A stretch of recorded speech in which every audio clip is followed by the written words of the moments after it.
Three friends were driving through a remote town late at night. It was cold. Fog covered the road, and they were exhausted.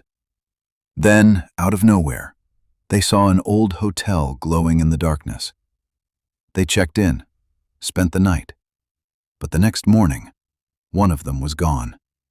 And according to the people in that town, the hotel had been abandoned for years. In November of 1994, three college friends were driving home after a weekend trip. Their names were Ethan, Mark, and Claire. They had taken a shortcut through a rural area to save time, but hours later they realized they were completely lost.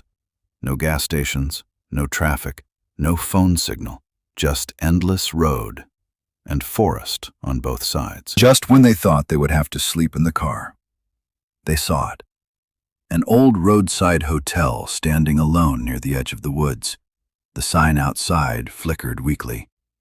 Pine Hollow Inn.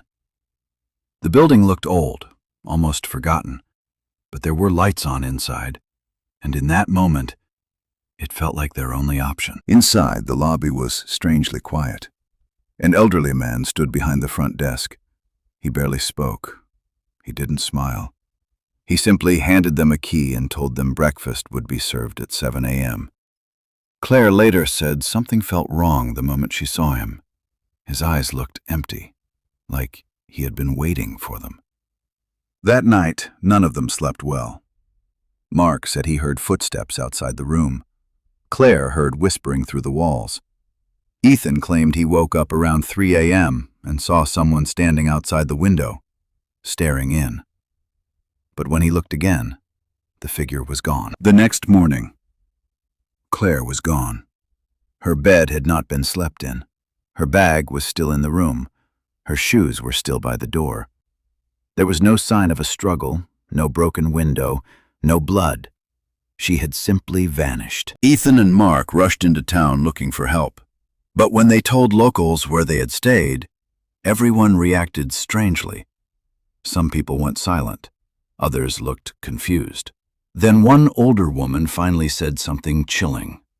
"There hasn't been a hotel there in years." Ethan and Mark drove back to the place where the hotel had been.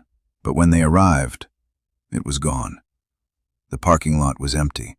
The building had vanished. All that remained was an old concrete foundation, hidden beneath weeds and broken wood. Later, while searching through old records at the local library, they found something disturbing. Years earlier, the hotel had burned down in a fire. Several guests had died, including a young woman named Claire. Before leaving town forever, Ethan took one last look at the old newspaper. At the bottom of the article was a blurry photograph of the hotel guests taken just before the fire. Standing near the entrance were Ethan, Mark, and Claire. To this day, no one knows what happened that night. Was the hotel real? Was it a ghost story? Or did Ethan and Mark enter a place they were never supposed to find? Some roads lead to forgotten towns, and some towns hide secrets that refuse to stay buried. This remains an unsolved shadow.